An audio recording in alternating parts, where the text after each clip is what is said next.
Hi guys, welcome back to my channel Trade फंडा।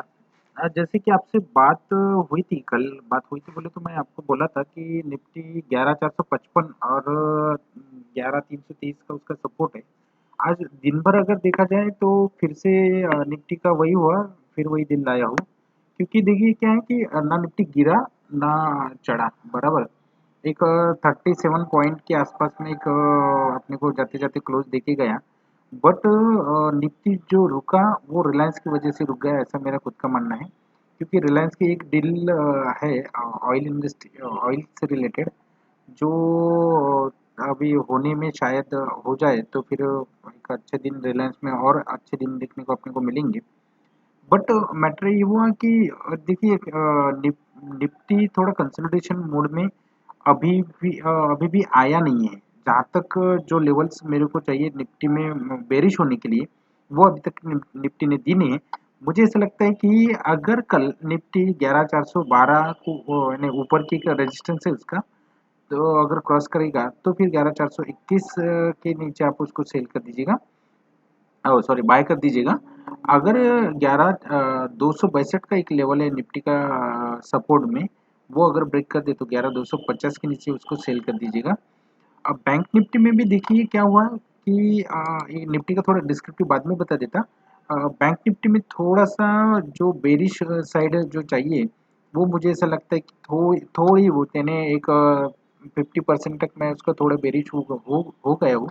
क्योंकि देखो जब तक ये लेवल उसने ब्रेक नहीं किया, एक 23,080 का, बराबर।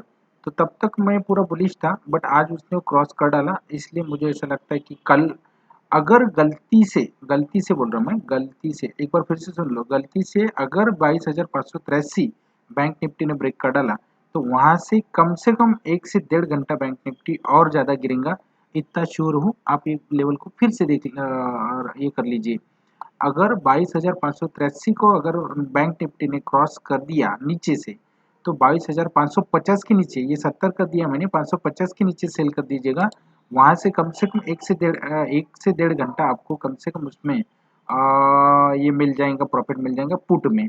और 23,080 का एक ऊपर का लेवल तो है ही, जो मैंने आपको बोला है और रेजिस्टेंस, तो 23,100 के ऊपर उसको बाय करिएगा। बट मुझे ऐसा लगता है कि ओवरऑल अगर पूरा ग्लोबल मार्केट देखा जाए तो पूरा रेड रेड यानी होली खेल रहा है। तो अगर कल गैप डाउन होने के भी चांसेस रहेंगे। बट अगर गैप डाउन नहीं हुआ तो फ्लैट हो जाएगा, बराबर। बट थोड़ा गैप अप होने के चांसेस थोड़े कम है, जैसे कि आज मैं बोला था कि गैप अप होगा करके, और गैप अप हुआ भी। वहाँ से 60-70 पॉइंट्स की मूवमेंट्स भी अपने को अपसाइड में देखने को मिली, एक 11-12 बजे तक। बट वहाँ से फिर से एक बार निफ्टी लुढ़क गया, और उसके साथ साथ में पूरे स्टॉक्स भी लेके गया, और उसकी वजह से अपने को स्टॉक्स में मूवमेंट्स मिली नहीं। देखिए लॉरेस लैब में जैसे कि मैंने आपको बोला था कि जैसे ही वो 1214 का एक 1211 का एक लेवल है, उसको ब्रेक करने के बाद में 1214 के ऊपर आपको बाय करना है। और वहाँ से एक अच्छी खासी मूवमेंट अपने को उसमें देखने को मिली, एक 25 पॉइंट्स की मूवमेंट्स उसमें देखने को मिली। बट जाते जाते वो भी निफ्टी के साथ में लुढ़क गया, बराबर। बाकी स्टॉक्स में अपने को जैसी चाहिए लेवल्स मिले नहीं, इसलिए उसमें नो प्रॉफिट नो लॉस हुआ, क्योंकि उसमें एंट्री ही मिली नहीं, बराबर। उसके बाद में टाइटन में फिर भी एक थोड़ी बहुत उसने सुबह सुबह दे दी, बट वो काउंटेबल नहीं है, एक 6 पॉइंट की मूवमेंट उसमें भी मिली। ये सब जो अपने को स्टॉक्स में एंट्री नहीं मिली, इसकी वजह से इसका रीज़न एक ही है कि निफ्टी इंडेक्स थोड़ा कंसल्टेशन मोड में खेलने का प्रयास कर रहे हैं।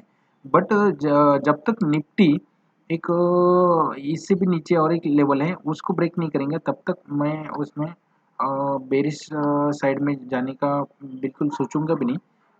मुझे ऐसा लगता है कि कल अगर ये क्या बोलते हैं, इसको गैप डाउन भी हो जाए, तो 11,262 के एक लेवल है, उसको ब्रेक जब तक नहीं करेंगे तब तक उसमें एंट्री मत लीजिए, नहीं तो आपका नुकसान होने का चांसेस ज़्यादा रहेगा।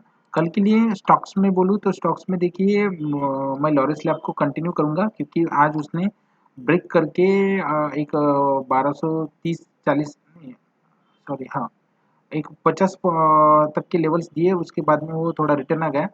बट फिर भी कल अगर ये 1213 का ये जो एज इट इज़ ये दिया है मैंने, 1214 नहीं तो 16 पे आप उसको बाय करिए, 13 पॉइंट का ऐसे रखिए, 1220, 1227, 1235 के लेवल अपने को उसमें देखने को मिल सकते हैं।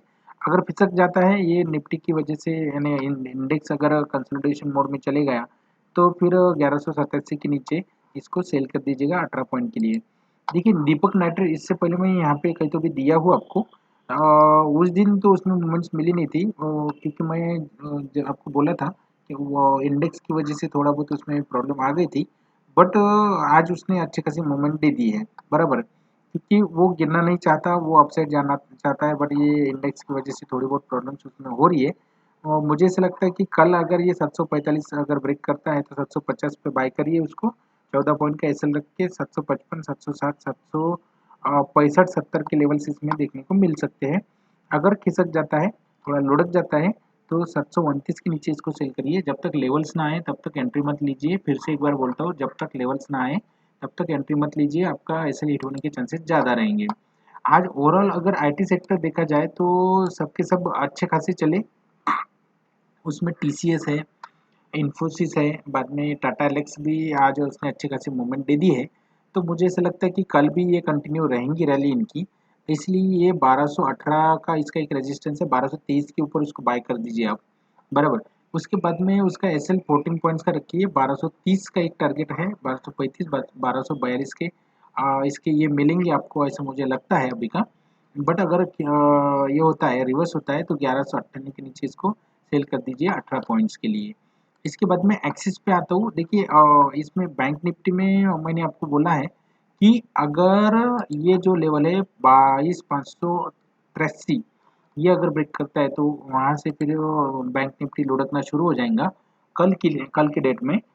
अगर बैंक निफ्टी वहाँ से लुढ़कना चालू हो जाएगा तो फिर ये भी थोड़ा बहुत उसके साथ में आ जाएगा नीचे। तो क्योंकि इसी से वो बैंक निफ्टी वर्क करता है, बराबर। तो 439 का एक सपोर्ट है इसका, 435 के नीचे इसको सेल कर दीजिए, 11 पॉइंट का एसएल रख के 430, 425, 420 और 400 के लेवल भी कल अगर ये लेवल ब्रेक करेंगे तो अपने को बैंक एक्सिस बैंक में देखने को मिल सकते हैं।